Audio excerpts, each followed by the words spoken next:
Al cierre con Andrés Mompotes.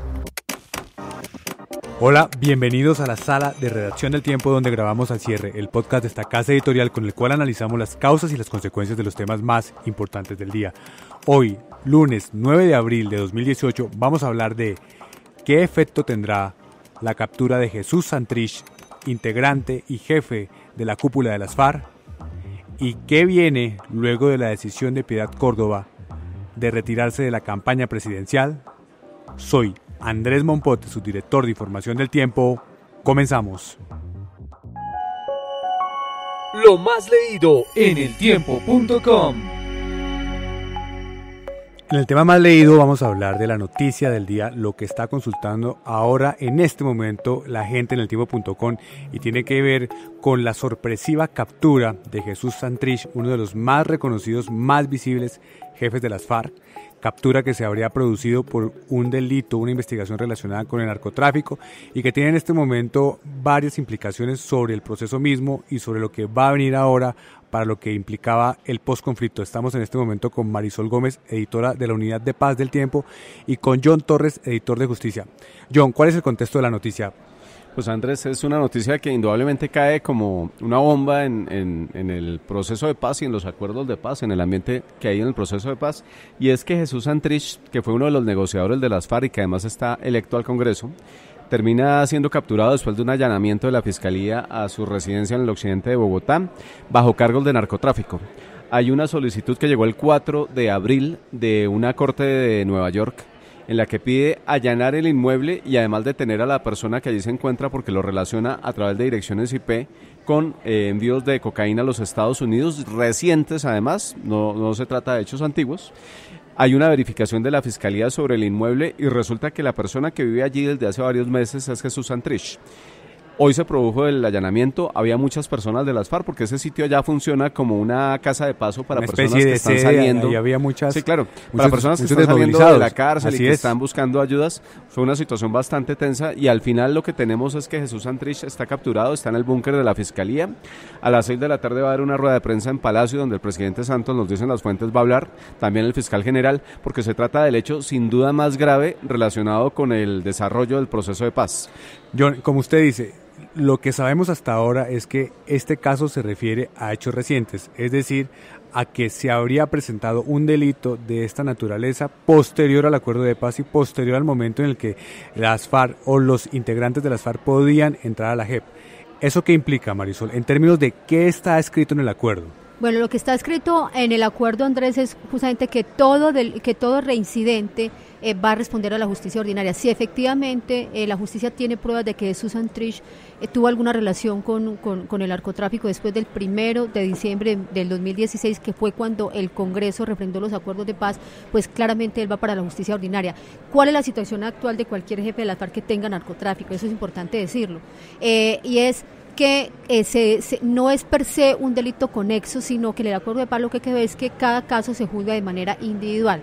Es decir, el jefe de las FARC se presenta ante los magistrados de la Justicia Especial para la Paz y allí, luego de confrontar versiones de él, indagan si tiene alguna prueba de enriquecimiento ilícito, si prueban que hizo narcotráfico para beneficiarse. Cada uno responde individualmente y sobre todo si se le prueba que fue para enriquecerse personalmente, que si producto de la plata del narcotráfico hoy tiene bienes, propiedades, esa persona de todas maneras no va a justicia ordinaria, no se le considera es un delito conexo, ¿verdad? Pero sí sí se le prueba claramente a justicia ordinaria. La gran pregunta es claramente Jesús Santrich es uno de los hombres más polémicos de las FARC, pero últimamente ha tenido un bajísimo perfil. El golpe es muy fuerte porque está en Colombia la primera ministra noruega, por primera vez una ministra noruega visita a Colombia, justamente venía a hablar con los candidatos presidenciales y a reiterarle a Colombia que Noruega sigue aportando dinero para que se consolide la paz y viene... Pero además, Marisol, entiendo que ella estaba reunida con unos integrantes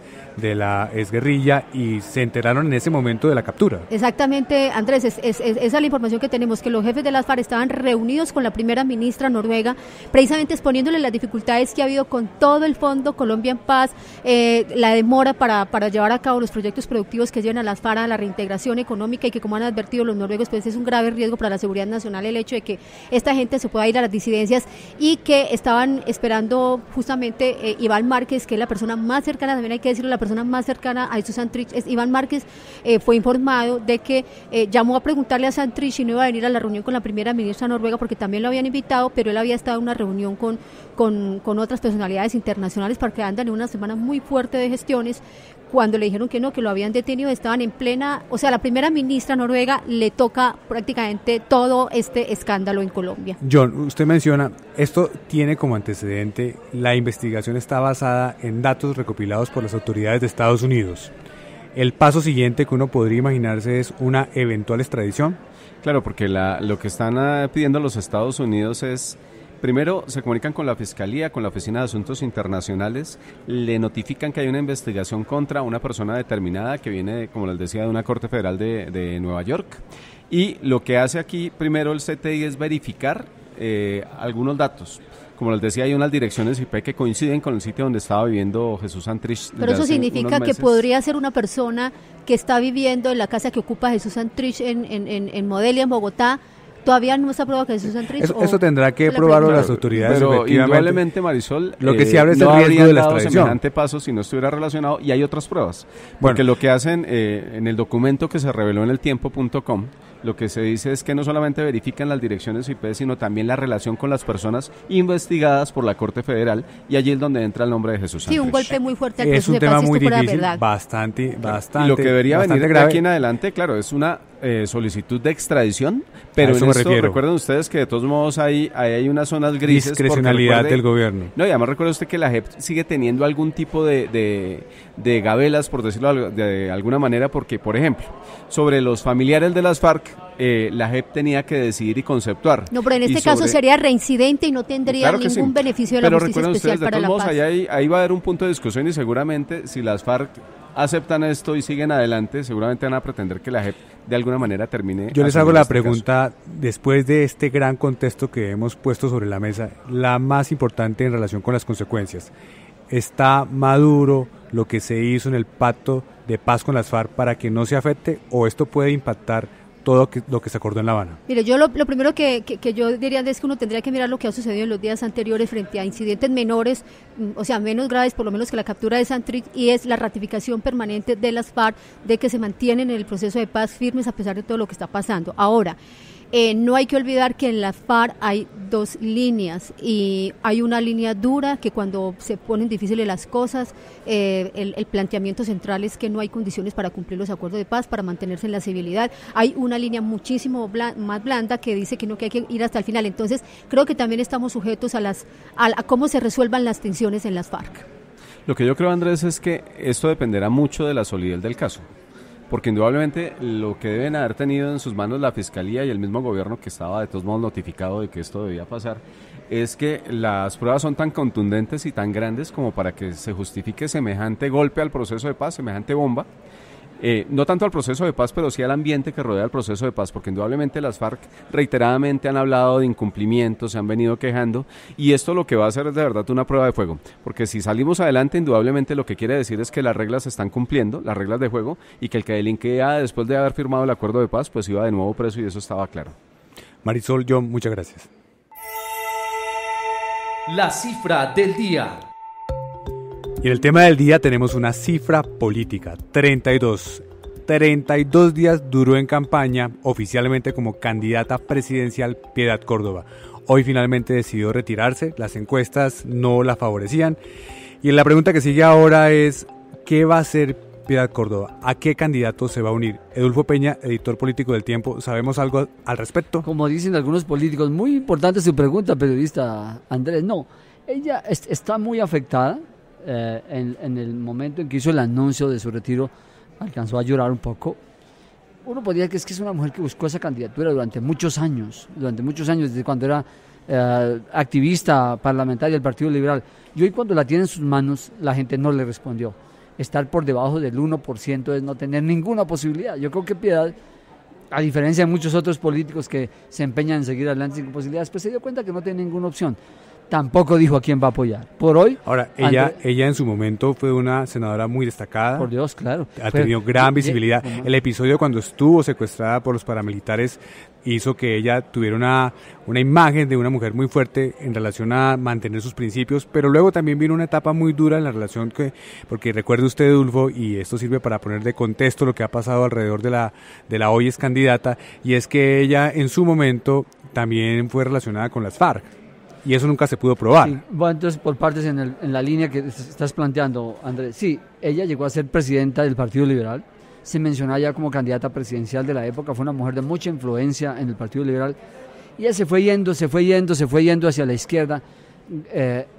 Hay quienes la critican, pero también tendremos que reconocerle que gracias a ella muchas personas salvaron sus vidas, muchos de los secuestrados de las FARC.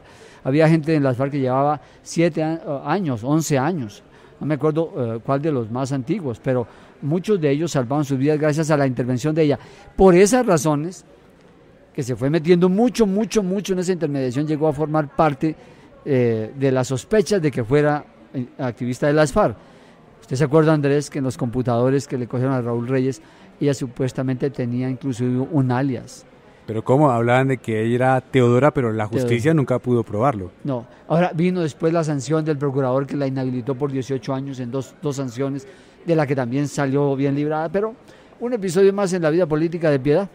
Edulfo, no ha decidido aún a qué campaña va a adherir, pero uno la ve y le pregunta a usted desde su análisis político, más cerca de Petro, más cerca de los liberales, ¿cómo la ve en ese sentido? Yo la vería tan distante de Petro como de Humberto, tan próxima, pues porque son aliados con Humberto desde el punto de vista de la paz y con Petro desde el punto de vista de la izquierda, pero como hoy la viabilidad de la candidatura de Humberto es muy precaria, yo pienso que si tuviera alguna decisión política de aprovechar lo que tiene el momento sería más al lado de Petro, pero no lo ha dicho Piedad para dónde se irá. Además también es un apoyo muy pequeño, pero muy significativo el que pueda dar, ¿no? Así es, Edulfo, muchas gracias. La clave de las noticias. Y en el tema clave estamos con Marta Soto, editora de la Unidad Investigativa del Tiempo, porque vamos a hablar de las consecuencias de una carta que ella reveló en este diario hace una semana cuando publicó esa misiva de 3 embajadores europeos en relación con sus preocupaciones por cómo se estaba haciendo el proceso de destinación de los recursos para la implementación de los acuerdos de paz con las FARC. Hoy la noticia tiene que ver con la salida de la directora del Fondo Colombia en Paz, Gloria Ospina, y las consecuencias de esa decisión. Marta, finalmente, ¿cómo se da esta salida de esta funcionaria? Pues mire, Andrés, usted bien lo dijo, después de que el diario El Tiempo reveló en exclusiva la carta de los embajadores de Suecia, Noruega y Suiza, la gente tomó el tema inicialmente con escepticismo, pero la confirmación de la Fiscalía de que efectivamente se están direccionando los proyectos productivos que son los que van a sacar adelante el posconflicto, hizo que el gobierno diera un timonazo de fondo y empezó por ofrecer la cabeza de la más alta funcionaria del tema del posconflicto, Gloria Ospina. Estamos hablando de una funcionaria que es mano derecha de Rafael Pardo, el alto consejero para el posconflicto, que viene acompañando y estructurando todo el manejo de un pulpo de donaciones que viene, mire, desde recursos de la nación hasta dineros de la banca multilateral, pasando por las donaciones de los países amigos, que yo creo que llevaron al gobierno a entender que si no se pone en práctica ya, si no se ejecutan esos dineros, se va a empezar a retrasar un tema clave para concretar la paz, que es precisamente el proyecto de los proyectos para los desmovilizados. Lo que parece claro en medio de estas decisiones y de todas las revelaciones que se han hecho es que falta mayor ejecución, falta mayor eficiencia, pero además queda por probarse en manos de la Fiscalía hasta dónde esa falta de control o falta de celeridad para poder hacer que esos proyectos marchen como deben ser, permitió que por ahí se filtraran personas interesadas en sacar provecho de esta situación. Usted resume bien el asunto. Esto tiene 2 patas claras. Una, y lo dice el propio presidente, es que ella sale porque hay una lentitud en la ejecución. Pero hay otra segunda, en donde está diciendo el fiscal, esa lentitud se debe a que se estaba cogiendo información privilegiada para filtrarse a algunas personas que se beneficiaran con esos proyectos productivos. Yo creo que una cosa tiene que estar está relacionada con la otra, pero aquí lo más importante es que el gobierno dio ese timonazo y le entregó parte del manejo, no solamente a la vicepresidencia de la República, sino también al Ministerio de Hacienda, y lo que vamos a ver es ejecución. Eso es lo que quieren los países amigos, eso es lo que quiere el gobierno. Esto se produce pues en momentos de tensión, en donde también hay ruido en la JEP, acaban de capturar a Santrich, o sea, no está pasando por su mejor momento el tema de la paz, y yo creo que este viraje que da el gobierno es acertado, y yo creo que puede desentrabar lo que está pasando con la plata del posconflicto. Marta, muchas gracias. Lo que viene para su información. Y en lo que viene estamos aquí con Pablo Romero de la sección de Deportes del Tiempo, porque vamos a hablar de los nuevos partidos de la Champions que se nos vienen esta semana y que tienen definiciones ya en las llaves para llegar a esa meta de la gran final de los equipos europeos. Los que están pendientes y que ya definen finalmente quiénes van a pasar a la próxima ronda son el partido de Roma versus Barcelona y Liverpool versus Manchester City. Así es, Pablo. Bueno, y entonces se viene la segunda fase de esta pelea, pero ¿parece todo definido o todavía hay posibilidades de que esto cambie? Sí, no, los partidos de ida definitivamente dejaron muy marcado lo que puede ser ya el paso de los equipos a la fase semifinal. Llaves que quedaron muy consolidadas, sin embargo, pues sabemos que con estos equipos cualquier cosa puede pasar. Digamos que el partido Roma-Barcelona, uno pensaría que esa serie está definida por lo que representa Barcelona, más allá de que sea visitante, por la presencia de Messi, por el juego que muestra el equipo español frente a un juego diferente del equipo romano, muy complicado. Sigue ganando el Barcelona, viene de una racha hacia adelante. Es una llave que prácticamente está liquidada. Ha apostado a que eso ya terminó así. Pero bueno, el otro partido tiene una diferencia y es más como esa connotación de que es el Manchester City de Pep Guardiola.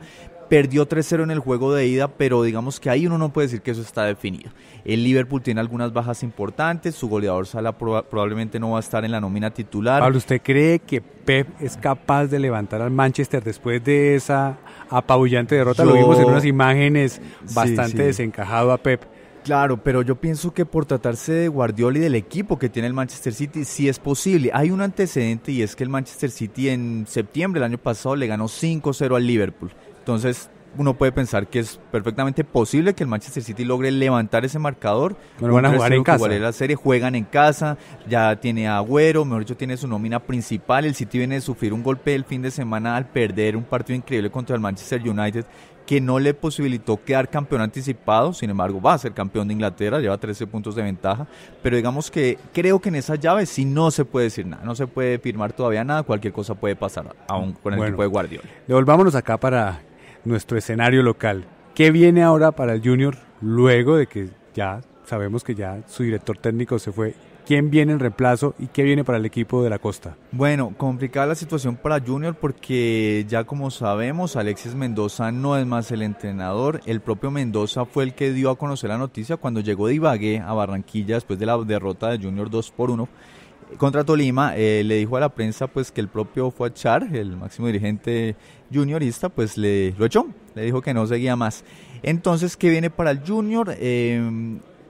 Empiezan a sonar nombres, pero el que ya tomó fuerza es un viejo conocido de la afición barranquillera, de Julio Avelino Comesaña. No, qué sorpresa, Pablo. No, sí, eso no, ya no es novedad. Ha estado 7 veces como técnico. Esta sería la octava. No, eso es un récord. Claro, y recordemos que hace poco Comesaña estaba justamente en el cargo reemplazado por Alexis Mendoza, así que digamos que en Barranquilla eso pasa, ¿no? Se vienen moviendo los técnicos. No Mejor hablemos, Pablo, ¿qué hace que Comesaña repita cada vez y reciba esa confianza cuando hay crisis en el Junior? Digamos que yo creo que es un tema de experiencia. Comesaña sabe cuál de esos equipos cuando ve que se le están desordenando un poquito a Char, él los coge y los pone a andar. Y cuando cumple el objetivo o lo pierde, pues lo cambian y después lo tienen ahí siempre en banca calentando. Pasa lo mismo con el zurdo López, que es el otro que también siempre tienen ahí listico. No demora en empezar a sonar tan bien, pero sí ha tomado bastante fuerza lo de que Julio Comesaña podría volver al banco otra vez del Junior. Por ahora el equipo pues tiene partido este miércoles contra Santa Fe. Va a tener un técnico interino, un hombre que viene trabajando ahí con las divisiones menores, el profesor Díaz, a ver cómo le va a Junior, que no va mal en la tabla, ¿sabe? Está tercero, 23 puntos, está cerca de la clasificación, ¿Qué es lo que le pasa al Junior y qué le costó a Mendoza? En la Copa va... En la Copa Libertadores está a otro ritmo, así es. eliminado, está muy difícil, viene de 2 derrotas, y lo otro es que a la gente no le gusta, al hincha del Junior no le gusta la manera como dirige los partidos a Alexis, le critican mucho los cambios que hace, que se demora, que deja en el banco un jugador que no debería dejar, entonces le critican mucho el manejo, la lectura de los partidos. Pablo, muchas gracias. Con gusto. Finalizamos entonces este episodio de Al Cierre. Los invitamos nuevamente mañana aquí al finalizar la tarde en eltiempo.com. Feliz descanso.